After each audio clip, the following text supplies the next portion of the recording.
ಆಕಾಶವಾಣಿ ಮೈಸೂರು.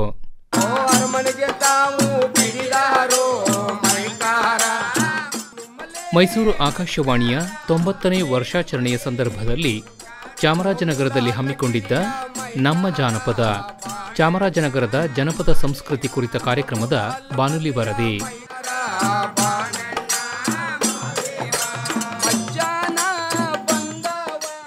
ಮೈಸೂರು ಆಕಾಶವಾಣಿಯು ತನ್ನ 90 ವರ್ಷ ಪೂರೈಸಿದ ಸಂದರ್ಭದಲ್ಲಿ ಅನೇಕ ಅರ್ಥಪೂರ್ಣ ಕಾರ್ಯಕ್ರಮಗಳನ್ನು ಹಮ್ಮಿಕೊಂಡು ಕೇಳುಗರಿಗೆ ಇನ್ನಷ್ಟು ಹತ್ತಿರವಾಗುವಲ್ಲಿ ಶ್ರಮಿಸುತ್ತಿದೆ. ಮೈಸೂರು ಜಿಲ್ಲೆಯ ಪಕ್ಕದ ಜಿಲ್ಲೆ ಚಾಮರಾಜನಗರ ಮೈಸೂರು ಆಕಾಶವಾಣಿ ಪರಿಧಿಗೆ ಒಳಪಡುವ ಜಿಲ್ಲೆ. ನಮ್ಮ ಚಾಮರಾಜನಗರ ಬಹುತೇಕ ದೃಷ್ಟಿಯಲ್ಲಿ ನಿರ್ಲಕ್ಷಿತವೇ ಎಂಬುದು ಕೆಲವರ ಅನಿಸಿಕೆಯಾಗಿದೆ.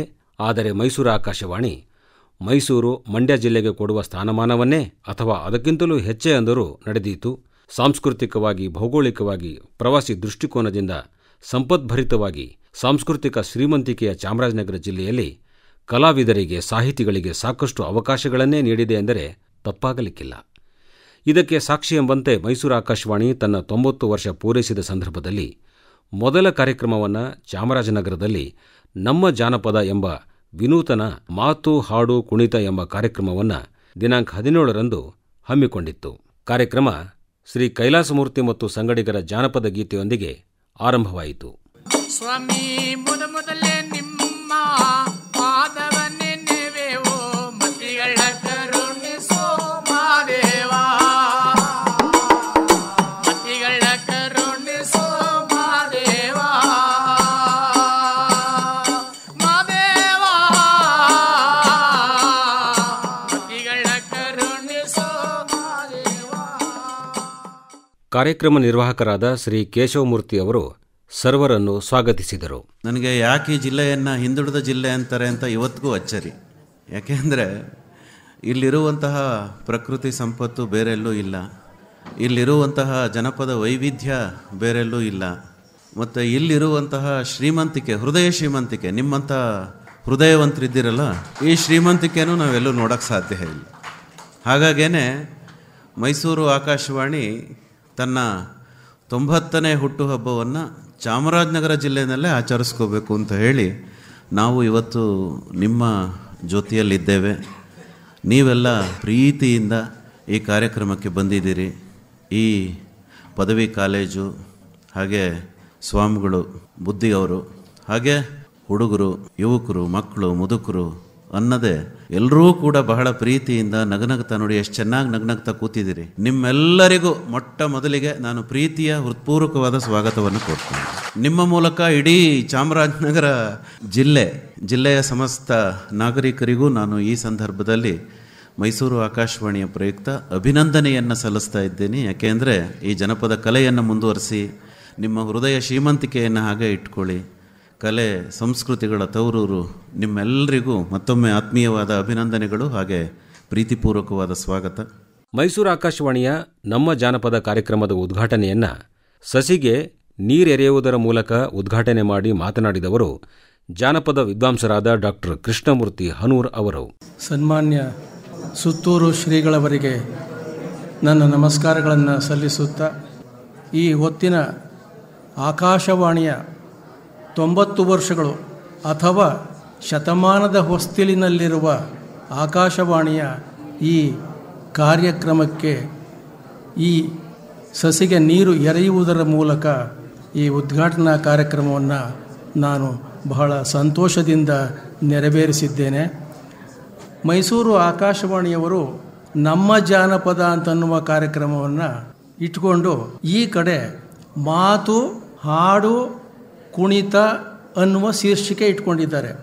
ಇದು ಭಾಳ ಅರ್ಥಪೂರ್ಣವಾಗಿದೆ. ಇಲ್ಲಿ ಬರಹ ಇಲ್ಲ, ಎಲ್ಲವೂ ಕೂಡ ಕೇಳುವುದು ಎಷ್ಟೋ ವರ್ಷಗಳಿಂದ ನಾವು ಮೊದಲಿಂದಲೂ ಕೇಳಿಸಿಕೊಂಡು ಬಂದ ಒಂದು ಸಂಸ್ಕೃತಿಯ ಸಂಸ್ಥೆ ಇದು ಆಕಾಶವಾಣಿ. ಯಾವುದನ್ನು ಕಾಣಿಸಬೇಕು, ಯಾವುದನ್ನು ಕಾಣಿಸಬಾರದು ಅನ್ನುವ ಸಂದರ್ಭ ಇದು, ಆ ಥರದ ವಿದ್ಯುನ್ಮಾನಗಳ ಸಂದರ್ಭ ಇದು. ಆದರೆ ಅದು ಪಟ್ಟಣ ಇರಲಿ, ಅದು ಹಳ್ಳಿ ಇರಲಿ, ಎಲ್ಲರಿಗೂ ಬೇಕಾದದ್ದನ್ನು ಕೇಳಿಸಿಕೊಂಡು ಬಂದ ಸಂಸ್ಥೆ ಆಕಾಶವಾಣಿ ಸಂಸ್ಥೆ. ಅದು ವಾಣಿ, ಅದು ಕೇಳಿಸ್ಕೊಳ್ಳೋದು. ಆಮೇಲೆ ನಮ್ಮ ಪರಂಪರೆ ಇದೆಯಲ್ಲ, ಅದು ಕೇಳಿಸಿಕೊಂಡು ಬಂದದ್ದೇ, ಅದು ಬರ್ಕೊಂಡು ಬಂದದ್ದಲ್ಲ. ಅದು ನಾವು ಹೇಳ್ತಾ ಇದ್ದೀವಿ, ನೀವು ಕೇಳಿಸ್ಕೊಳ್ಳಿ. ಹಾಗಾಗಿ ಈ ಕೇಳುವ ಪರಂಪರೆ ದೊಡ್ಡದು. ಪಂಪನಂಥ ಕವಿಗೂ ಕೂಡ ಅವನಿಗೆ ನಾನು ಕಾವ್ಯವನ್ನು ಬರೀತಾ ಇದ್ದೀನಿ ಅಂತ ಅನ್ನಲಿಲ್ಲ, ಅವನು ನಾನು ಹೇಳ್ತಾ ಇದ್ದೀನಿ ಅಂದ ಅವನು. ಆದರೆ ಮಧ್ಯಕಾಲದಲ್ಲಿ ಬಂದ 500 ವರ್ಷಗಳ ಹಿಂದೆ ಬಂದ ಕುಮಾರವ್ಯಾಸ ಅವನೂ ಕೂಡ ಇದೇ ಮಾತಾಡ್ತಾನೆ. ಅವನು ಬರಿತಾ ಇದ್ದೀನಿ ಎನ್ನುವ ಧೈರ್ಯವನ್ನು ಅವನು ವ್ಯಕ್ತಪಡಿಸಲಿಲ್ಲ. ವೀರನಾರಾಯಣನೇ ಕವಿ, ಲಿಪಿಕಾರ ಕುವರವ್ಯಾಸ, ಅವೆರಡೂ ಅತ್ಲಗಿರಲಿ. ಆದರೆ ಕೇಳುವ ಸೂರಿಗಳು ಜಂಗಮ ಜನಾರ್ದನರು, ಸಾಮಾನ್ಯ ಜನರಿಗೆ ನಾನು ಹೇಳ್ತಾ ಇದ್ದೀನಿ. ಅವನು ಪಂಡಿತರಿಗೆ ಹೇಳ್ತಾ ಇದ್ದೀನಿ ಅಂತಂದರೆ ಸಾಮಾನ್ಯ ಜನರಿಗೆ ನಾನು ಹೇಳ್ತಾ ಇದ್ದೀನಿ, ಎಲ್ರಿಗೂ ನಾನು ಹೇಳ್ತಾ ಇದ್ದೀನಿ ಅಂತ. ನಮ್ಮ ಜನ ಎಷ್ಟು ಪ್ರಬುದ್ಧರು ಅಂತಂದರೆ, ಕೇಳುವ ಜನ ಎಷ್ಟು ಪ್ರಬುದ್ಧರು ಅಂತಂದರೆ ನೀವು ನಂಬಬೇಕು. ಈಗ ತಾನು ಹೇಳಿದ್ನಲ್ಲ ಕುಮಾರವ್ಯಾಸ, ಅವನು ಗದಗನವನವನು. ನಮ್ಮೂರಲ್ಲಿ ಓದ್ತಿದ್ರು, ಅನೂರಲ್ಲಿ 50-60 ವರ್ಷಗಳ ಹಿಂದೆ ಓದ್ತಾ ಇದ್ದರು. ಎಲ್ಲ ಕೂತ್ಕೊಂಡು ಈ ಥರ ಜನ ಕೂತ್ಕೊಂಡು ಕೇಳಿಸ್ಕೊತಾ ಇದ್ದರು. ಇವೆಲ್ಲವೂ ನಮ್ಮ ಸಂವಿಧಾನಗಳು. ಬಯಲು ನಾಟಕವನ್ನು ಕೇಳಿಸ್ಕೊಳ್ಳೋದು, ಹಾಡುಗಳನ್ನು ಕೇಳಿಸ್ಕೊಳ್ಳೋದು, ಅವು ಅಲಿಖಿತ ಸಂವಿಧಾನಗಳು. ಕೇಳುಗ ಪರಂಪರೆಯಲ್ಲಿ ಬಂದದ್ದು ಆಕಾಶವಾಣಿ. ಇದಕ್ಕೆ 90 ವರ್ಷಗಳಾಗಿದೆ ಅಂತ ಅನ್ನುವುದು ನಮಗೆಲ್ಲರಿಗೂ ಕೂಡ ಸಂತೋಷದ ಸಂಗತಿ. ಯಾರ್ಯಾರಿಗೆ ಏನೇನು ಬೇಕೋ ಅದನ್ನೇ ಕೇಳಿಸ್ಕೊಂಡು ಬಂದಿದೆ ಆಕಾಶವಾಣಿ. ಎಲ್ಲಿಯೂ ಕೂಡ ಹೆಚ್ಚು ಕಡಿಮೆ ಮಾಡದೆ ಏನು ಜನಕ್ಕೆ ಕೇಳಿಸಬೇಕೋ ಅದನ್ನೇ ಕೇಳಿಸ್ಕೊಂಡು ಬಂದಿದೆ. ಅದು ಸುಪ್ರಭಾತ ಇರ್ಬೋದು, ರೈತರಿಗೆ ಸಲಹೆ ಇರ್ಬೋದು, ಗಮಕ ಇರ್ಬೋದು, ಒಂದು ಹಳಗನ್ನಡ ಕಾವ್ಯವನ್ನು ಕೂಡ ಕೇಳಿಸಿದೆ. ಏನೂ ಬರದ ನಮ್ಮ ದೊಡ್ಡಮ್ಮ 100 ರೂಪಾಯಿ ಕೊಟ್ಟು ಒಂದು ರೇಡಿಯೋ 60-70 ವರ್ಷಗಳ ಹಿಂದೆ ಕಿವಿ ಕೊಟ್ಟುಕೊಂಡು ಅದನ್ನು ಕೇಳಿಸ್ಕೊತಾ ಇದ್ರು, ಕಾವ್ಯ ವಾಚನವನ್ನು ಕೇಳಿಸ್ಕೊತಾ ಇದ್ದರು. ಇವತ್ತಿಗೂ ಅದು ಉಳಿದಿದೆ. ಅದು ಉಳಿದಿದೆ. ನಮ್ಮ ಜಿಲ್ಲೆ ಇದೆಯಲ್ಲ, ವಿಶೇಷವಾಗಿ ಚಾಮರಾಜನಗರ ಜಿಲ್ಲೆ, ಅದು ಕೇಳಿಸ್ಕೊಂಡು ಬಂದಿರೋ ಪರಂಪರೆಯೇ. ಅದು ಹಾಡ್ಕೊಂಡೇ ಬಂದಿದ್ದಾರೆ, ಕೇಳಿಸ್ಕೊಂಡೇ ಬಂದಿದ್ದಾರೆ ನಿರಂತರವಾಗಿ. ಯಾವ ಥರದಲ್ಲಿ ಇದು ಹಿಂದುಳಿದ ಜಿಲ್ಲೆ ಅಂತಂದರೆ, ಹಳಗನ್ನಡ ಕಾವ್ಯವನ್ನು ಓದೋಕ್ಕಾಗದೇ ಇರ್ಬೋದು, ಪಾಠ ಮಾಡೋಕ್ಕಾಗದೇ ಇರ್ಬೋದು, ಆದರೆ ಏನು ಕೇಳಿಸ್ಕೋಬೇಕು ಅದನ್ನು ಕೇಳಿಸ್ಕೊಂಡೇ ಬಂದಿದ್ದಾರೆ. ಅದನ್ನು ಈಗ ವಿಚಾರ ಸಂಕಿರಣದಲ್ಲೂ ಕೂಡ ಇಟ್ಕೊಂಡಿದ್ದಾರೆ. ಇಷ್ಟೊಂದು ಧಾರ್ಮಿಕ ಕ್ಷೇತ್ರಗಳನ್ನು ನಾನು ಬೇರೆ ಕಡೆಯಲ್ಲಿ ನೋಡಿಲ್ಲ. ಆಮೇಲೆ ಇಷ್ಟು ಚಂದದ ಜಾನಪದ ಹಾಡನ್ನು ಕೂಡ ನಾನು, ಇಂಥ ಸುಂದರವಾದ ಹಾಡನ್ನು ನಾನು ಎಲ್ಲಿಯೂ ಕೇಳಿಸ್ಕೊಂಡಿಲ್ಲ. ಎಲ್ಲೋ ದೂರದಲ್ಲಿ 7000 ಮೈಲಿ ದೂರದಲ್ಲಿ ಹಾದಿ ಒಳಗಲ ಜ್ಯೋತಿ, ಬೀದಿ ಒಳಗಲ ಜ್ಯೋತಿ, ಬಡವರ ಮನೆಯಲ್ಲಿ ಜ್ಯೋತಿ, ಬಲ್ಲಿದರ ಮನೆಯಲ್ಲೂ ಜ್ಯೋತಿ, ಸತ್ತವರ ಮನೆಯಲ್ಲೂ ಜ್ಯೋತಿ, ಹೆತ್ತವರ ಮನೆಯಲ್ಲೂ ಜ್ಯೋತಿ. ಅಂದರೆ ಇದು ಯಾವುದಿದು? ಇದು ಹಾಡು ಇದು ಇಷ್ಟು ಚೆನ್ನಾಗಿದೆಯಲ್ಲ. ಹೌದು, ಇದು ವಿಶ್ವಾತ್ಮಕ ಒಂದು ಗೀತೆ. ಇದನ್ನೆಲ್ಲ ಹೇಳಿ ಕೊನೆಗೆ ತಿಪ್ಪೆ ಮೇಲೆ ಕತ್ಸಿ ಮಡಗಿದರು ಒರಿವಂತ ಪರಂಜ್ಯೋತಿ. ಎಂಥ ಕೊನೆ ವಾಕ್ಯ ನೋಡ್ರಿ ಅದು. ಅದಕ್ಕೆ ವ್ಯತ್ಯಾಸವೇ, ಎಲ್ಲದಕ್ಕೂ ವ್ಯತ್ಯಾಸ ಇದೆ, ಎಲ್ಲದಕ್ಕೂ ಭೇದ ಭಾವ ಇದೆ, ತಾರತಮ್ಯ ಬುದ್ಧಿ ಇದೆ. ಆದರೆ ದೀಪಕ್ಕೆ ಮಾತ್ರ ಅದಿಲ್ಲ. ಅಂಥ ವಾಕ್ಯಗಳನ್ನು ಸೃಷ್ಟಿ ಮಾಡಿದ ಜಾಗ ಇದು. ಹಾಡ್ಕೊಂಡೇ ಬಂದಿದ್ದಾರೆ, ಕೇಳಿಸ್ಕೊಂಡೇ ಬಂದಿದ್ದಾರೆ. ಇಲ್ಲಿ ಚಿತ್ರದುರ್ಗದಲ್ಲಿ ಸಿರಿಯಜ್ಜಿ ಹೆಣ್ಣುಮಗಳು 10,000 ತ್ರಿಪದಿಗಳನ್ನು ಹಾಡಿದ್ದಾಳೆ. ಅದರಲ್ಲಿ ಎಷ್ಟೆಲ್ಲ ಸಂಗತಿಗಳು ತುಂಬಿವೆ. ಅದರಲ್ಲಿ ಆಶ್ಚರ್ಯ ಆಗುತ್ತೆ. ಹಂಪಿ ವಿಶ್ವವಿದ್ಯಾನಿಲಯದವರು ಪ್ರಕಟಿಸಿದ್ದಾರೆ, 1000 ಸಿರಿ ಬೆಳಕು ಪ್ರಕಟಿಸಿದ್ದಾರೆ. ಆದರೆ ಇಲ್ಲೂ ಕೂಡ ಚಾಮರಾಜನಗರದಲ್ಲೂ ಕೂಡ ವೈವಿಧ್ಯಮಯವಾದಂತಹ ಜಾನಪದ ಸಂಗತಿಗಳು ಸೇರಿಕೊಂಡಿವೆ. ಅಷ್ಟೇ ಧಾರ್ಮಿಕ ಕೇಂದ್ರಗಳು ಕೂಡ ಇವೆ. ಕೇಳಿಸುವ ಈ ವಾಣಿ, ಈ ನಿಲಯ ಇವತ್ತು ಬರೆಯೋದನ್ನು ಬಿಟ್ಟು ಮಾತು, ಹಾಡು, ಕುಣಿತ ಅಂತನ್ನುವ ಅರ್ಥಪೂರ್ಣ ಕಾರ್ಯಕ್ರಮವನ್ನು ಇಲ್ಲಿ ಇಟ್ಕೊಂಡಿರ್ತಕ್ಕಂತಹದ್ದು ಭಾಳ ಮೀನಿಂಗ್ಫುಲ್, ಅರ್ಥಪೂರ್ಣ ಅಂತ ನನಗನ್ನಿಸ್ತಾ ಇದೆ. ಸಣ್ಣ ಮಗು, 4-5 ವರ್ಷದ ಮಗು, ನೀ ಬರಿ ಅಂದ್ರೆ ಬರೆಯಲ್ಲ, ಅದು ಓದು ಅಂದ್ರೆ ಓದಲ್ಲ ಅದು. ಆದರೆ ಒಂದು ಕತೆ ಹೇಳ್ತೀನಿ ಅಂದರೆ ಕೇಳಿಸ್ಕೊಂಬಿಡುತ್ತದು. ಕೇಳುವ ಸಂಸ್ಕೃತಿ ಇದೆಯಲ್ಲ, ಆ ಸಂಸ್ಕೃತಿಯೇ ಭಾರತದ್ದು. ಆ ಪರಂಪರೆಯಲ್ಲೇ ಬಂದಿರತಕ್ಕಂಥದ್ದು ನಮ್ಮ ನೆಲ. ಅದರಲ್ಲೂ ಚಾಮರಾಜನಗರ ಇದರಲ್ಲೇ ಮುಳುಗಿರ್ತಕ್ಕಂಥದ್ದು. ಯಾರನ್ನು ಕೇಳಿದ್ರೂ ಕೂಡ ಮಲೆ ಮಹದೇಶ್ವರನೋ, ಮಂಟ್ಯ ಸ್ವಾಮಿನೋ ಅಥವಾ ಬಿಳಿಗಿರಿ ರಂಗನೋ ಕುರಿತು ಒಂದು ಪದ್ಯ ಹಾಡಿಬಿಡ್ತಾರೆ. ಹಾಗಾಗಿ ಹೆಜ್ಜೆ ಇಟ್ಟಲ್ಲಿ ಹಾಡು ಮತ್ತು ಕತೆ. ಅಲ್ಲಿಂದ, ಅಂಥ ಜಾಗದಿಂದ ಆಕಾಶವಾಣಿ 90ರ ಹೊಸ್ತಿಲಿನ ಈ ಕಾರ್ಯಕ್ರಮವನ್ನು ಆರಂಭ ಮಾಡಿರ್ತಕ್ಕಂಥದ್ದು ನನಗೆ ತುಂಬ ಸಂತೋಷ ಅಂತ ಅನಿಸಿದೆ. ಮುಖ್ಯ ಅತಿಥಿಯಾಗಿ ಆಗಮಿಸಿದ್ದ ಚಾಮರಾಜನಗರ ಜೆಎಸ್ಎಸ್ ಪದವಿ ಪೂರ್ವ ಕಾಲೇಜಿನ ಪ್ರಾಚಾರ್ಯರಾದ ಡಾಕ್ಟರ್ ಎನ್.ಎಂ. ಮಹದೇವಸ್ವಾಮಿ ಅವರು ಈ ಸಂದರ್ಭದಲ್ಲಿ ಮಾತನಾಡಿದರು. ಮೊದಲಿಗೆ ನಮ್ಮೆಲ್ಲರ ಸಮ್ಮಿಲನಕ್ಕೆ ಕಾರಣೀಭೂತರಾದಂಥ ಶ್ರೀ ಸುತ್ತೂರು ಮಠದ ಗುರುಪರಂಪರೆಯನ್ನು ಭಕ್ತಿಪೂರ್ವಕವಾಗಿ ಸ್ಮರಿಸಿಕೊಂಡು ನಮ್ಮ ಕಾಲೇಜಿನ ಆವರಣದಲ್ಲಿ ಮೈಸೂರು ಆಕಾಶವಾಣಿ 90 ಅನ್ನುವಂಥ ಜನಪದ ಕಲರವದ ಕಾರ್ಯಕ್ರಮವನ್ನು ಹಾಡು, ಕುಣಿತ ಮತ್ತು ಮಾತು ಈ 3 ವಿಚಾರಗಳನ್ನಿಟ್ಟುಕೊಂಡು ಕಾರ್ಯಕ್ರಮವನ್ನು ಆಯೋಜನೆ ಮಾಡಿ ಆಕಾಶವಾಣಿಯ ಔಚಿತ್ಯವನ್ನು ಜನಸಾಮಾನ್ಯರಿಗೆ ತಿಳಿಸ್ಕೊಡುವಂಥ ಒಂದು ನಿಟ್ಟಿನಲ್ಲಿ ಒಂದು ಕಾರ್ಯಕ್ರಮವನ್ನು ಆಯೋಜನೆ ಮಾಡಿದ್ದೀರಿ. ಆಕಾಶವಾಣಿ ಎಷ್ಟರ ಮಟ್ಟಿಗೆ ಗ್ರಾಸ್ ರೂಟ್ ಲೆವೆಲ್ಗೆ ರೀಚ್ ಆಗಿದೆ ಅನ್ನುವಂಥದ್ದನ್ನು ಕೃಷ್ಣಮೂರ್ತಿ ಅನೂರವರು ಹೇಳಿದರು. ನಾನು ಪಕ್ಕದ ಊರೇ ಆದದ್ರಿಂದ ಆ ರೇಡಿಯೋ ನನ್ನ ಸ್ಮೃತಿ ಪಟಲದಲ್ಲೂ ಕೂಡ ಇದೆ.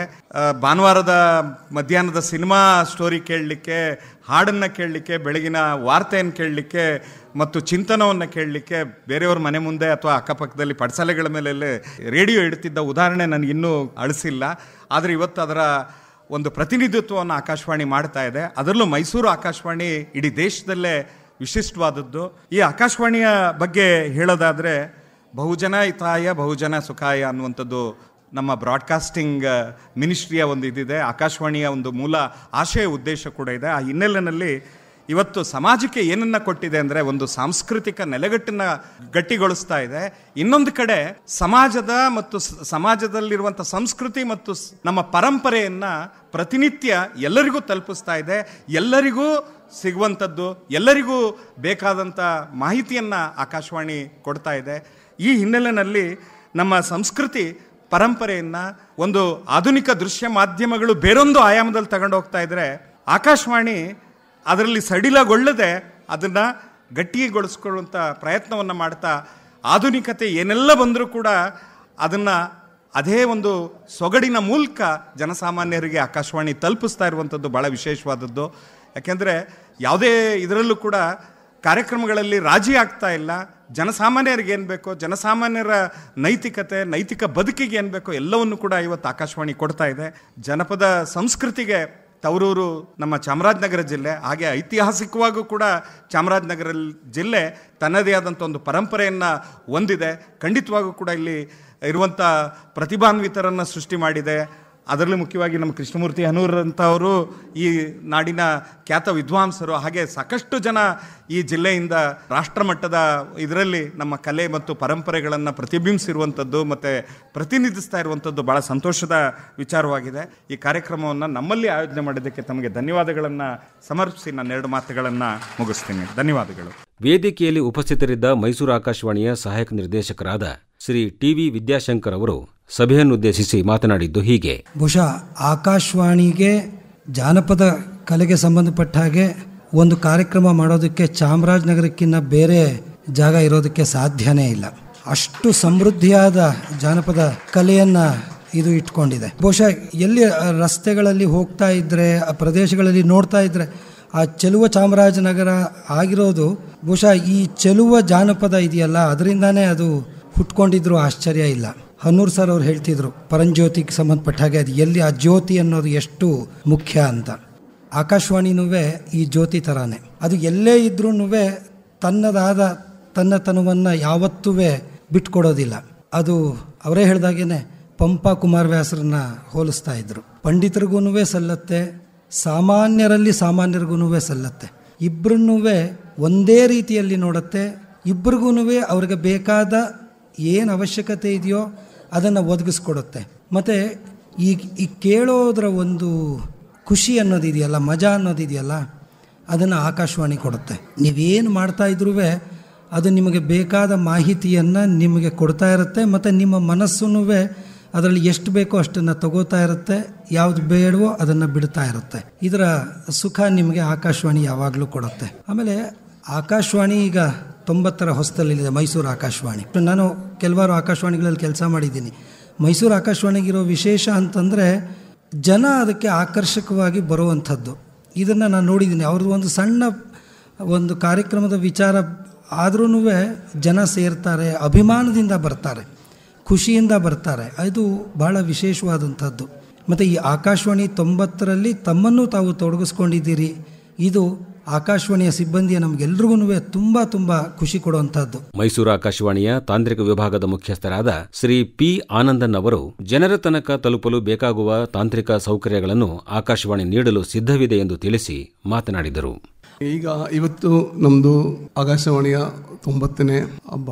ಅದು ಮೊದಲನೇ ಚಾಮರಾಜನಗರದಲ್ಲಿ ಮಾಡ್ತಾ ಇದ್ದರೆ ತುಂಬ ಖುಷಿ ಪಡುವ ಸಂಗತಿಯೇ. ಈ ನಾವು ಆಕಾಶವಾಣಿ ಮೈಸೂರಿನವರು ಒಳ್ಳೆ ಪ್ರೋಗ್ರಾಮ್ ಮಾಡಿ ನಿಮಗೆಲ್ಲ ನಿಮ್ಗೆ ಅನಿಸ್ತಾ ಇದ್ದೀವಿ. ನೀವು ಅದು ಕೇಳಿಬಿಟ್ಟು ಅದು ನಾವು ಮಾಡುವ ಪ್ರಯತ್ನಕ್ಕೆ ಅಂದರೆ ಸಫಲವಾಗಬೇಕಂದ್ರೆ ನೀವೆಲ್ಲ ಕೇಳಬೇಕಂದ್ರೆ ಅದು ನಾವು ಒಳ್ಳೆ ಕ್ವಾಲಿಟಿಯಲ್ಲಿ ನಿಮಗೆ ತಲುಪಿಸಬೇಕು. ಆ ಕೆಲಸ ಮಾಡುವವರೇ ನಾವು ಅಂದರೆ ನಿಮಗೆ ಒಳ್ಳೆ ಕ್ವಾಲಿಟಿ ಪ್ರೋಗ್ರಾಮು ಈಗ FM ಬರ್ತಾಯಿದೆ. ನೀವು ಕೇಳಿಬಿಟ್ಟು ನಮಗೆ ಅದಕ್ಕೆ ಇನ್ಫಾರ್ಮ್ ಮಾಡಬೇಕು. ಏನಾದರೂ ಪ್ರಾಬ್ಲಮ್ ಇದ್ದರೆ ನೀವು ಇನ್ಫಾರ್ಮ್ ಮಾಡಬೇಕು. ಚಾಮರಾಜರಿಗೆ ಎಲ್ಲ ಕಡೆಯೂ ನಮ್ಮ ಪ್ರೋಗ್ರಾಮ್ ಸಿಗ್ತಾ ಇದೆ ಗೊತ್ತಿಲ್ಲ. ಇದ್ದರೆ ನೀವು ಇನ್ಫಾರ್ಮ್ ಮಾಡಿ ನಮಗೆ, ನಾವು ಅದಕ್ಕೆ ಬೇಕಾದ ಡೆವಲಪ್ ಮಾಡ್ತೀವಿ.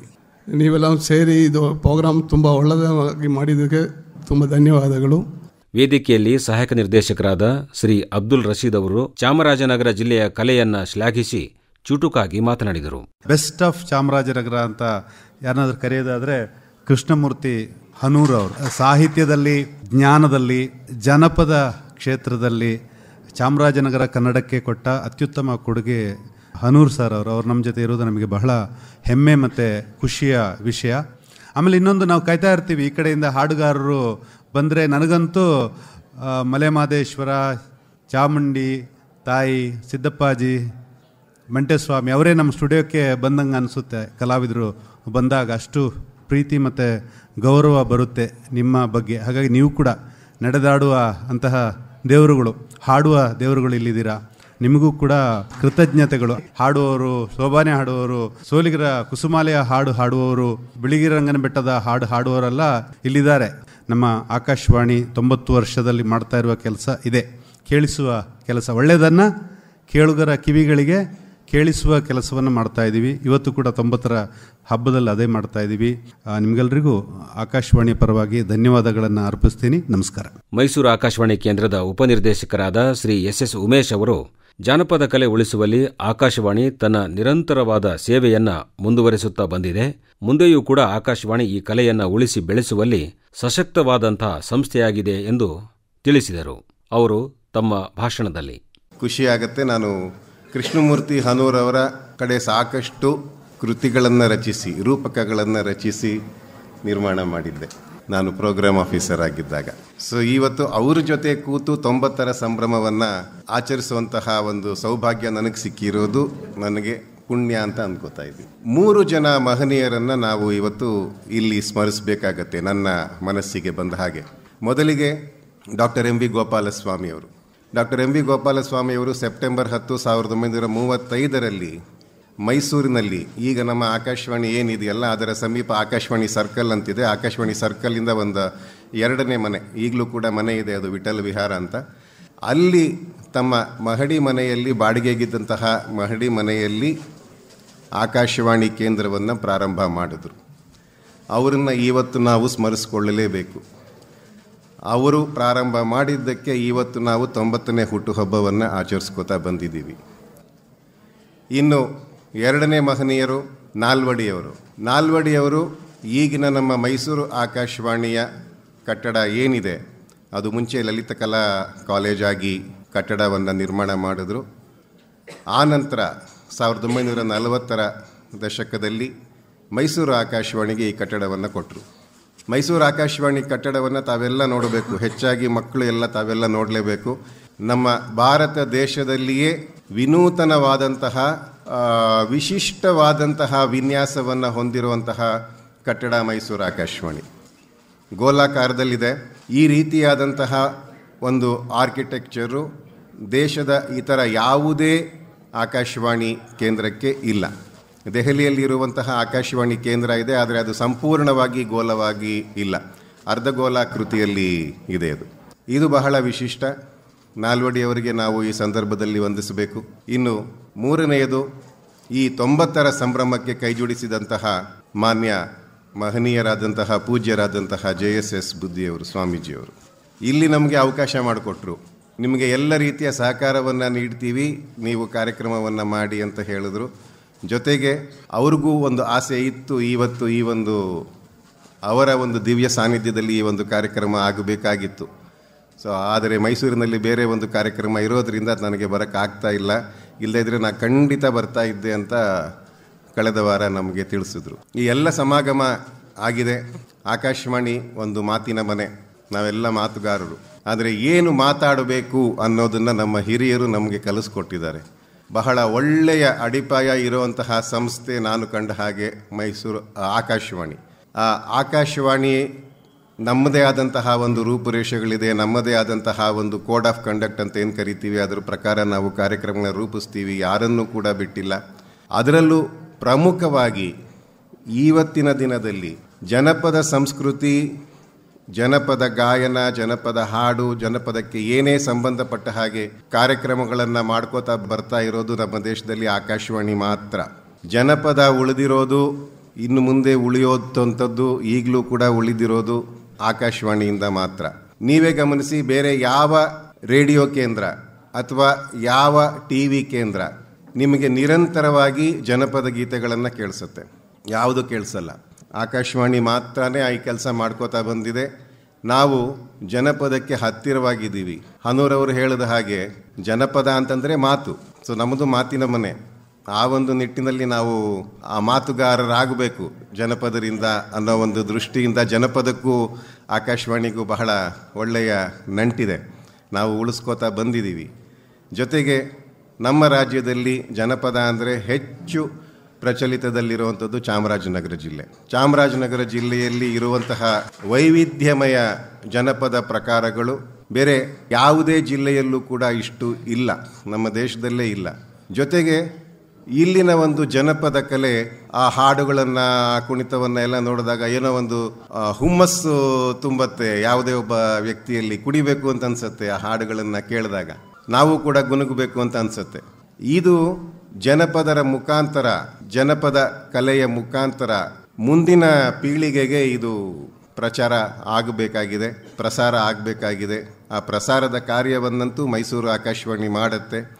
ಆದರೆ ನೀವೆಲ್ಲ ಜನಪದ ಕಲಾವಿದರುಗಳು ಈ ಒಂದು ಜವಾಬ್ದಾರಿಯನ್ನು ತಗೊಂಡು ಮುಂದಿನ ಪೀಳಿಗೆಗೆ ಇದನ್ನು ನಾವು ಪ್ರಸರಿಸದೇ ಇದ್ದರೆ, ಪಾಸಾನ್ ಮಾಡದೇ ಇದ್ದರೆ, ಖಂಡಿತ ಒಟ್ಟಾರೆಯಾಗಿರುವಂತಹ ನಮ್ಮ ಸಂಸ್ಕೃತಿಯನ್ನು ನಾವು ಕಳ್ಕೊತೀವಿ. ಯಾಕಂದರೆ ನಮ್ಮ ಸಂಸ್ಕೃತಿಯ ಮೂಲ ಇರೋದೇ ಜನಪದದಲ್ಲಿ. ಇದರ ಜವಾಬ್ದಾರಿಯನ್ನು ತಾವುಗಳೆಲ್ಲ ತಗೊಂಡು ನಿರಂತರವಾಗಿ ಮುಂದಿನ ಪೀಳಿಗೆಗೆ ಅದನ್ನು ನಾವು ವರ್ಗಾಯಿಸಿದರೆ ಅವರು ಇನ್ನೂ ಒಳ್ಳೆಯ ಜನಪದ ಗಾಯಕರಾದರೆ ನಮ್ಮ ಜನಪದ ಕಲೆಯನ್ನು, ಜನಪದ ಸಂಸ್ಕೃತಿಯನ್ನು ಉಳಿಸೋದಕ್ಕೆ ಖಂಡಿತ ಸಾಧ್ಯ ಇದೆ. ಈ ನಿಟ್ಟಿನಲ್ಲಿ ಆಕಾಶವಾಣಿ ಸಾಕಷ್ಟು ಕಾರ್ಯಕ್ರಮಗಳನ್ನು ಹಮ್ಮಿಕೋತಾ ಇದೆ. ಕೆಲವೊಂದು ಬದಲಾವಣೆಗಳನ್ನು ಕೂಡ ಜನಪದ ಕಾರ್ಯಕ್ರಮಗಳ ಪ್ರಸಾರದಲ್ಲಿ ಮೈಸೂರು ಆಕಾಶವಾಣಿ ತಂದಿದೆ. ನಾವೀಗ ಹಕ್ಕಿ ಹಾಡು ಅಂತ ಹೇಳಿ ಜನಪದ ಕಲಾವಿದರನ್ನು ಪರಿಚಯ ಕೂಡ ಮಾಡಿಕೊಟ್ವಿ. ಜೊತೆಗೆ ಪ್ರತಿ ಸಲ ಜನಪದ ಹಾಡುಗಳನ್ನು ಪ್ರಸಾರ ಮಾಡುವಾಗ ಅದರ ಪೀಠಿಕೆಯಾಗಿ ಒಂದೆರಡು ಮಾತುಗಳನ್ನು ಕೂಡ ಆ ಒಂದು ಹಾಡಿಗೆ ಸಂಬಂಧಪಟ್ಟಂತೆ ಪ್ರಸಾರ ಕೂಡ ಮಾಡ್ತಾ ಇದ್ದೀವಿ. ಇದು ಯಾಕೆ ಮಾಡ್ತಾ ಇದ್ದೀವಿ ಅಂತಂದರೆ, ಈಗ ನನಗೆ ಕೂಡ ನನ್ನನ್ನು ಸೇರಿಸ್ಕೊಂಡ ಹಾಗೆ ಎಷ್ಟೋ ಜನಕ್ಕೆ ಸೋಬಾನೆ ಹಾಡು ಯಾವ ಸಮಯದಲ್ಲಿ ಹಾಡ್ತಾರೆ, ಯಾಕೆ ಹಾಡ್ತಾರೆ, ಏನು ಮಾಡ್ತಾರೆ ಏನೂ ಗೊತ್ತಿರಲ್ಲ. ಅದ್ರ ಬಗ್ಗೆ ಒಂದೆರಡು ಸಾಲು ಮುಂಚೆ ಹೇಳಿದ್ರೆ ನಾವು ಮುಂದಿನ ಪೀಳಿಗೆಯವರಿಗೆ ಅದನ್ನು ಅರ್ಥ ಮಾಡಿಸೋದಕ್ಕೆ ಸುಲಭ ಆಗುತ್ತೆ. ನಮ್ಮ ಪ್ರಸಾರ ಕೂಡ ಹೆಚ್ಚು ಅರ್ಥಪೂರ್ಣ ಆಗಿದೆ. ಈ ರೀತಿಯಾದಂತಹ ಪ್ರಯೋಗಗಳನ್ನು ಮೈಸೂರು ಆಕಾಶವಾಣಿ ಮಾಡ್ಕೋತಾ ಬಂದಿದೆ.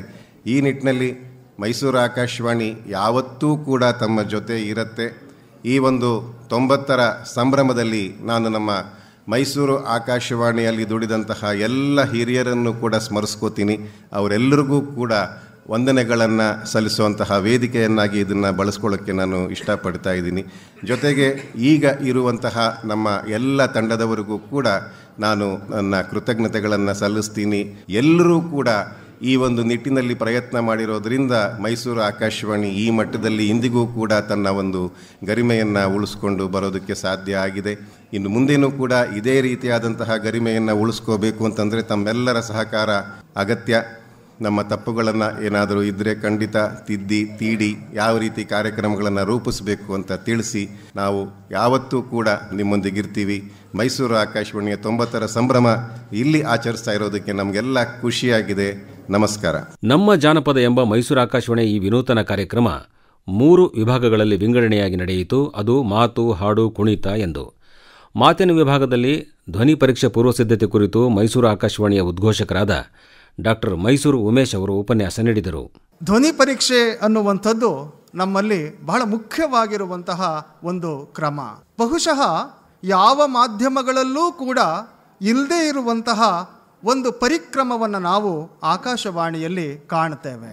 ಸಂಗೀತವನ್ನು ಕಲಿತಿರುವಂಥವರಿಗೆ ಸುಲಭ. ಯಾಕೆ ಅಂತಂದರೆ ಅವರು ಯಾವ ಯಾವ ಸ್ವರದಲ್ಲಿ ನಿಲ್ಲಿಸಬೇಕು, ಎಲ್ಲಿ ಪ್ರಾರಂಭಿಸಬೇಕು, ಎಲ್ಲಿ ಉಸಿರನ್ನು ತೆಗೆದುಕೊಳ್ಳಬೇಕು, ಈ ಎಲ್ಲ ವಿಚಾರಗಳು ಕೂಡ ಅವ್ರಿಗೆ ಗೊತ್ತಿರುತ್ತೆ, ಶಾಸ್ತ್ರೀಯ ಸಂಗೀತವನ್ನು ಕಲಿತಂಥವರಿಗೆ.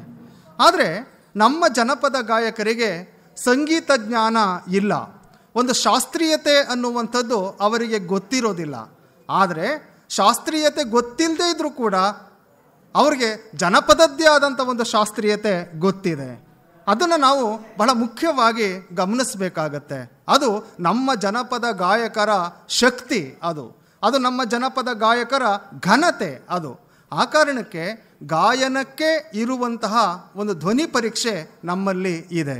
ಗಾಯನಕ್ಕಷ್ಟೇನಾ, ಉದ್ಘೋಷಕರಿಗೂ ಕೂಡ ಧ್ವನಿ ಪರೀಕ್ಷೆ ಇರುತ್ತೆ, ಗಾಯಕರಿಗೂ ಕೂಡ ಆ ಧ್ವನಿ ಪರೀಕ್ಷೆ ಇರುತ್ತೆ. ಹಾಗೆಯೇ ನಾಟಕದಲ್ಲಿ ಅಭಿನಯಿಸುವಂಥವರಿಗೂ ಕೂಡ ಧ್ವನಿ ಪರೀಕ್ಷೆ ಎನ್ನುವಂಥದ್ದು ನಮ್ಮಲ್ಲಿ ಇರುತ್ತೆ.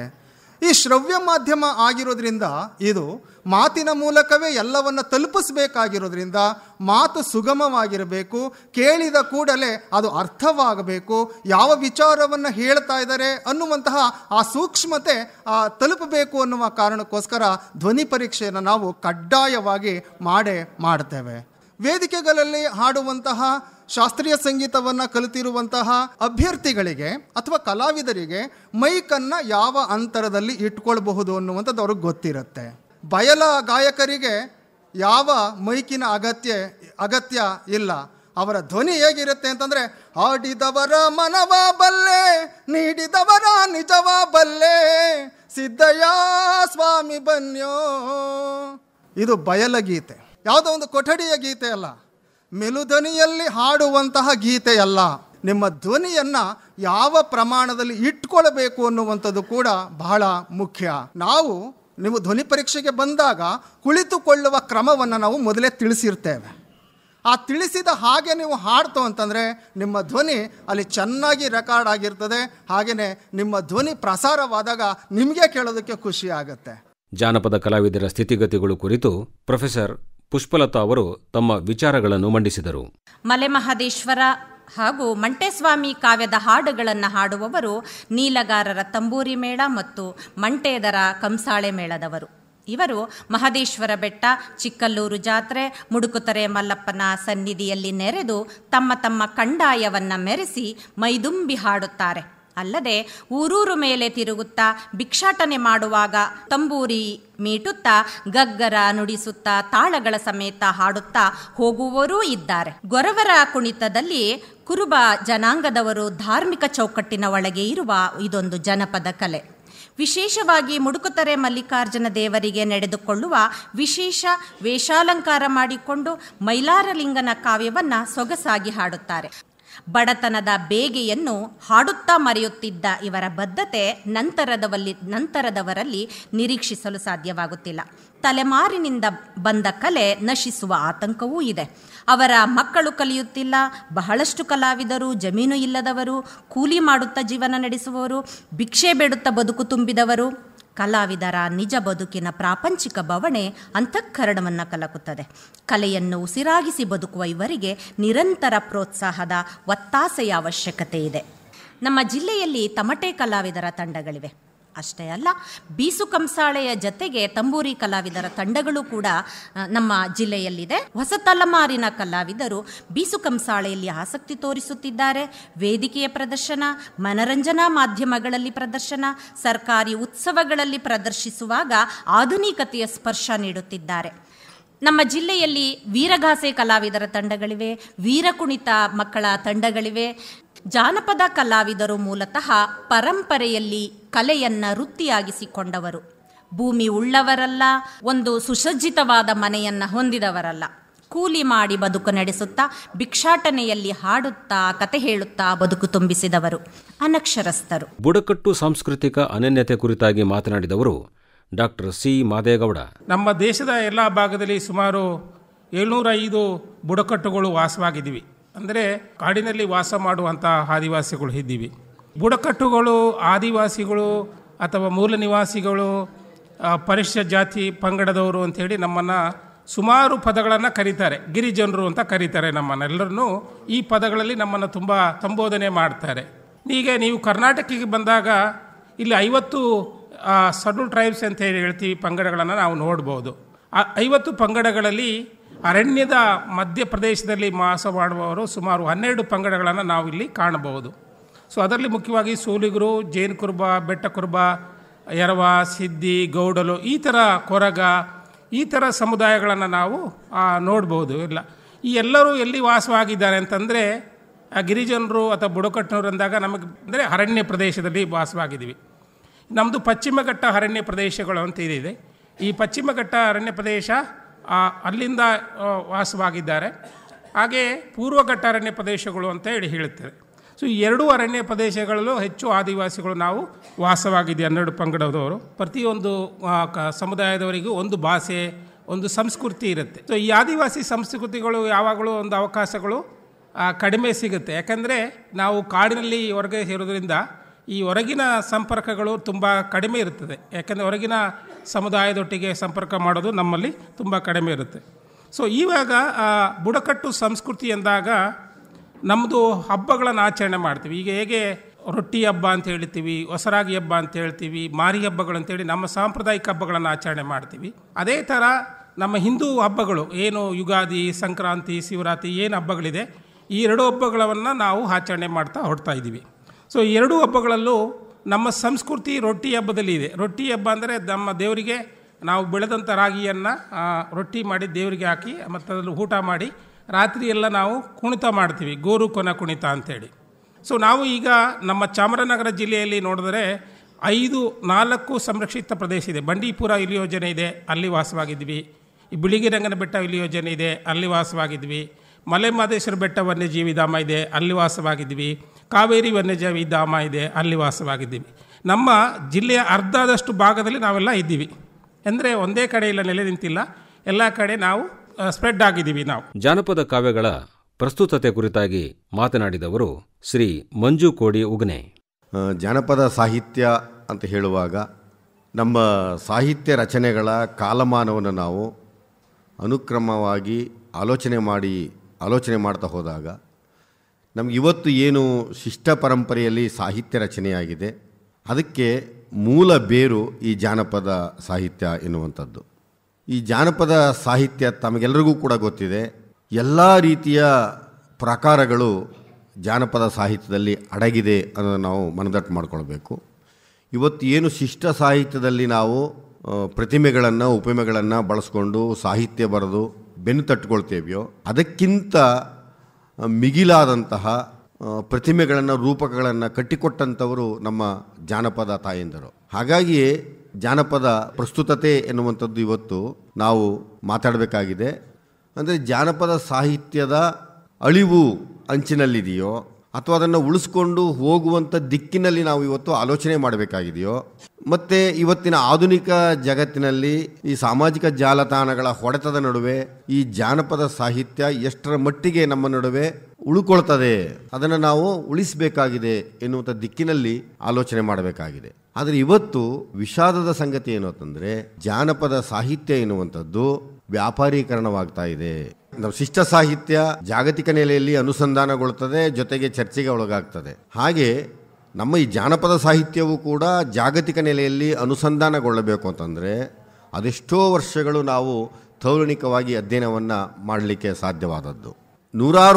ಸಾವಿರಾರು ವರ್ಷಗಳ ನಂತರದಲ್ಲಿ ಇವನ್ನು ನಾವು ಬೇರೆ ಭಾಷೆ, ಪ್ರಪಂಚದ ಎಲ್ಲರ ಭಾಷೆಗೆ ಇದನ್ನು ತರ್ಜುಮೆ ಮಾಡೋ ಹೊತ್ತಿಗೆ ಸಾವಿರಾರು ವರ್ಷಗಳು ಕಳೆದು ಹೋಗಿದ್ದಾವೆ. ಆಮೇಲೆ ನಮ್ಮ ಪರಂಪರೆ ಹೀಗಿದೆ, ನಮ್ಮ ಸಂಸ್ಕೃತಿ ಹೀಗಿದೆ, ನಮ್ಮ ಜಾನಪದ ವಿಸ್ತಾರವಾಗಿದೆ, ಇದೆಲ್ಲವನ್ನು ನಾವು ಹೇಳ್ಕೊಂಡು ಬಂದಿದ್ದೇವೆ. ಹಾಗಾಗಿ ಇವತ್ತು ನಮ್ಮಲ್ಲಿ ನಾವು ಊರು ಕೇರಿಗಳಲ್ಲಿ ನೋಡ್ತಾ ಇದ್ದೇವೆ. ನಮಗಿಂತ ಹಿಂದೆ ಏನು ಸಾಂಸ್ಕೃತಿಕವಾಗಿ ಜಾನಪದೀಯವಾಗಿ ನಮ್ಮ ನಡುವೆ ಸಂಗತಿಗಳು ನಡೀತಾ ಇದ್ವು, ಅದೆಲ್ಲವೂ ಕೂಡ ತಮಗೆ ಗೊತ್ತಿದೆ. ನಾವು ಇಷ್ಟೊಂದು ಚೆನ್ನಾಗಿ ಈ ಭಾಷೆಯನ್ನು ಬಳಸ್ತಾ ಇದ್ವಿ, ಒಗಟುಗಳನ್ನು ಬಳಸ್ತಾ ಇದ್ವಿ, ಗಾದೆಗಳನ್ನು ಬಳಸ್ತಾ ಇದ್ವಿ. ಮತ್ತು ಹಬ್ಬ ಹರಿದಿನಗಳ ಸಂದರ್ಭಗಳಲ್ಲಿ ನಾವು ಈ ಕುಣಿತವನ್ನು ಮತ್ತು ಕಾಕುಪದಗಳನ್ನು ಬಳಸ್ತಾ ಇದ್ವಿ. ಅದೇ ಕಳೆ ಕೀಳುವಾಗ, ನಾಟಿ ಮಾಡುವಾಗ ಸುವ್ವಿ ಹಾಡುಗಳನ್ನು ಬಳಸ್ತಾ ಇದ್ವಿ. ಹೀಗೆ ಒಂದೊಂದು ಸಂದರ್ಭಗಳಲ್ಲಿಯೂ ಕೂಡ ಆ ಸಂದರ್ಭಕ್ಕೆ ಅನುಗುಣವಾಗಿ ನಮ್ಮ ಜನಪದರು ತಮಗೆ ಗೊತ್ತಿರುವಂಥ ಪ್ರತಿಭೆಗಳನ್ನು ಪ್ರದರ್ಶನವಾಗಿ ಇಡುವುದಕ್ಕಾಗಿಯೋ ಅಥವಾ ತಾವು ಇಡೀ ದಿನ ಶ್ರಮವನ್ನು ಹಾಕಿ ಆ ಒಂದು ಸಂದರ್ಭದಲ್ಲಿ ಶ್ರಮವನ್ನು ಹೋಗಲಾಡಿಸ್ಕೊಳ್ಳಿಕ್ಕೆ ಈ ಹಾಡಿನ ಮೂಲಕ ಇನ್ನೊಂದು ಮನೋರೋಗವನ್ನು ಕಳ್ಕೊಳ್ತಾ ಇದ್ರೇನೋ ಎನ್ನುವಂಥದ್ದು ಕೂಡ ಇದೆ. ಇಂದಿನ ಯುವ ಪೀಳಿಗೆಗಾಗಲಿ ಅಥವಾ ಈ ತಲೆಮಾರಿಗಾಗಲಿ ನಮ್ಮ ಹಿರಿಯರು ಅದನ್ನು ಕೊಂಡೊಯ್ಯೋ ದಿಕ್ಕಿನಲ್ಲಿ ಆಲೋಚನೆ ಮಾಡಬೇಕಾಗಿದೆ. ಮಾತು, ಹಾಡು, ಕುಣಿತ ಈ 3 ವಿಭಾಗಗಳಲ್ಲಿ ಮಾತಿನ ಕಾರ್ಯಕ್ರಮ ಮುಗಿದಾದ ಬಳಿಕ ಹಾಡಿನ ಕಾರ್ಯಕ್ರಮವಿತ್ತು. ಅದರಲ್ಲಿ ಮಂಟೇಸ್ವಾಮಿ ಕಾವ್ಯ ಮಹದೇವ್ ಶೆಟ್ಟಿ ಮತ್ತು ಸಂಗಡಿಗರಿಂದ, ಬಿಳಿಗಿರಿ ರಂಗಸ್ವಾಮಿ ಹಾಡು ಸಿಎಂ ನರಸಿಂಹಮೂರ್ತಿ ಮತ್ತು ತಂಡದವರಿಂದ, ಮಾದೇಶ್ವರ ಕಾವ್ಯ ನಿಟ್ರೆ ಮಹಾದೇವ ಮತ್ತು ಸಂಗಡಿಗರಿಂದ, ಸೋಬಾನೆ ಪದ ರೇಚಂಬಳ್ಳಿ ಲಕ್ಷ್ಮಮ್ಮ ಮತ್ತು ಸಂಗಡಿಗರಿಂದ ಇತ್ತು. ಒಳಗೆ ತುಂಬಿ ತೊಳಕಾಡು ಬಪ್ಪ ಸಿದ್ದಯ್ಯ ಸ್ವಾಮಿ ಬನ್ನಿ ಮಂಡೇದ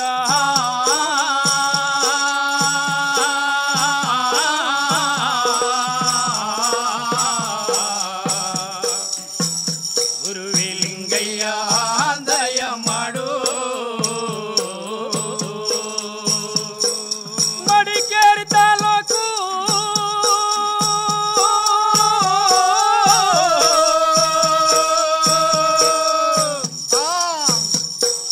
ಮಡಿಕೇರಿ ತಾಲೂಕು ಹರಳೆ ಲಂಪಾಪುರ ನೆರಳೆ ಸಾಲೆ ಗ್ರಾಮ ಎಡದೋರೆ ಜನಗಾಲ ಕಾವೇರಿ ಬಂದಂತ ನದಿಯ ಪಕ್ಕದ ಒಳಗೆ ಹೊರಗಿರುವ ನನ್ನಪ್ಪ ಗಿಡಗಣರೆ ಚಪ್ಪಾಜಿ ಹಿರಿ ಚನ್ನಾಜಮ್ಮ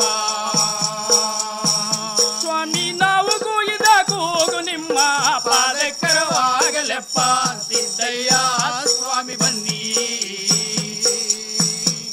ಗಣದೇವಾ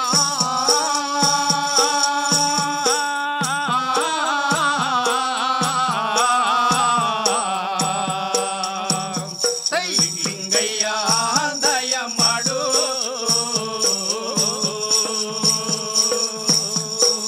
ಕೊಳ್ಳೆಗಾಲ ತಾಲೂಕು ಕೊಯ್ಮತ್ತೂರು ಜಿಲ್ಲೆ 15 ಮೈಲಿ ದೂರ ಕೊತ್ತನೂರು ತೆಳನೂರು ಬಾನೂರು ಬಾಣುಣಸೆ ಅನ್ನಪೂರ ಸುಂಡಳ್ಳಿ ನಗರಕ್ಕೂ ಮಧ್ಯ ಚಿಕ್ಕೇಗೌಡನ ದೊಡ್ಡಿ ಚಿಕ್ಕಲ್ಲೂರ ಒಳಗೆ ಹೊರಗಿರುವ ನನ್ನಪ್ಪ ರಂಗ ಬಾಬಾ ರಂಗ ಬಾಬಾ ಬಿಳಿ ಕಲ್ಲು ಗುಡ್ಡೆ ಮೇಲೆ ರಂಗ ಬಾಬಾ ಬಿಳಿ ಕಲ್ಲು ಗುಡ್ಡೆ ಮೇಲೆ ರಂಗ ಬಾಬಾ ಆಡೋ ಆಟ ಚಂದವಯ್ಯ ರಂಗ ಬಾಬಾ ರಂಗ ಬಾಬಾ ರಂಗ ಬಾಬಾ ರಂಗ ಬಾಬಾ ರಂಗ ಬಾಬಾ ಬಿಳಿ ಕಲ್ಲು ಗುಡ್ಡೆ ಮೇಲೆ ರಂಗ ಬಾಬಾ ಬಿಳಿ ಕಲ್ಲು ಗುಡ್ಡೆ ಮೇಲೆ ರಂಗ ಬಾಬಾ ನೀ ಆಡೋ ಆಟ ಚಂದವಯ್ಯ ರಂಗ ಬಾಬಾ ರಂಗ ಬಾಬಾ ರಂಗ ಬಾಬಾ ರಂಗ ಬಾಬಾ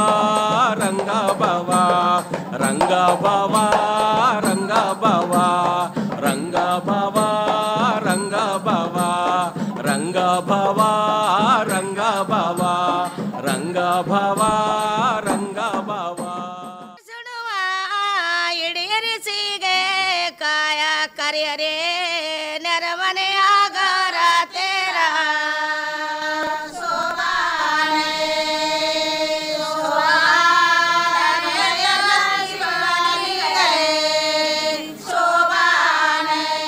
ಕರಿಯರಿ ನೆರಮನೆಯ ಗರತಿ ಮುತ್ತೈದಾರ ಮದವ ಏನಕ್ಸೇಗೆ ಯಾರೇ ಯಾರೇ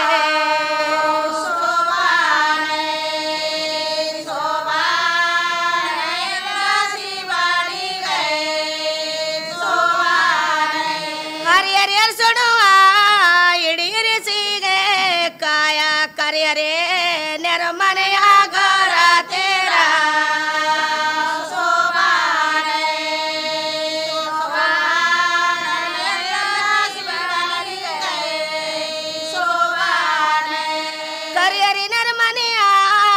ಗರತಿ ಮುತ್ತೈದಾರ ಮದುವೆ ಎನಗೆಣ್ಣೆ ಯಾರೇ ಯಾರೇ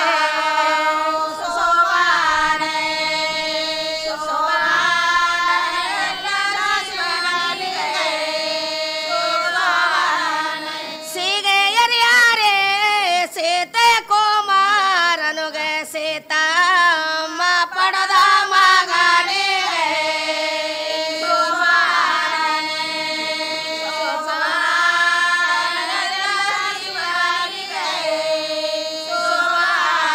ಸೀತಮ್ಮ ಪಡುದ ಮಗನಿಗೂ ಮದುವೆ ಎನುಗೆ ಸೇಗೆ ಎರೆಯಾದೋ ಬೇಡ.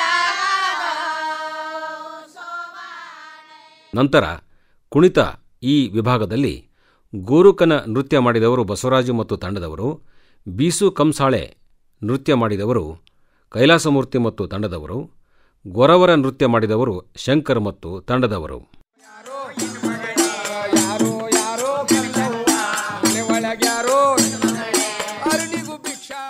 ಇದುವರೆಗೆ ಮೈಸೂರು ಆಕಾಶವಾಣಿಯ 90ನೇ ವರ್ಷಾಚರಣೆಯ ಸಂದರ್ಭದಲ್ಲಿ ಚಾಮರಾಜನಗರದಲ್ಲಿ ಹಮ್ಮಿಕೊಂಡಿದ್ದ ನಮ್ಮ ಜಾನಪದ, ಚಾಮರಾಜನಗರದ ಜನಪದ ಸಂಸ್ಕೃತಿ ಕುರಿತ ಕಾರ್ಯಕ್ರಮದ ಬಾನುಲಿ ವರದಿ ಕೇಳಿದಿರಿ. ಪ್ರಸ್ತುತಿ ಜಾಂಪಣ್ಣ ಆಶಿಹಾಳ್. ತಾಂತ್ರಿಕ ನೆರವು ಮೋಹನ್ ಕುಮಾರ್ ಹಾಗೂ ಶಿವನಂಜಯ್ಯ. ಶಿವನಿಗೆ ದಾನ, ಗುರುವಿಗೆ ದಾನ, ನಿಮ್ಮ ಮುತ್ತೈದ ಕೈಯನ್ನ ಪಾರಣ್ಯ ಕೊಟ್ಟು ಮೂಡಲ ಮಲೆಗೆ. ಈ ಕಾರ್ಯಕ್ರಮ ಆಕಾಶವಾಣಿ ಮೈಸೂರು ಕೇಂದ್ರದಿಂದ ಮೂಡಿಬಂತು.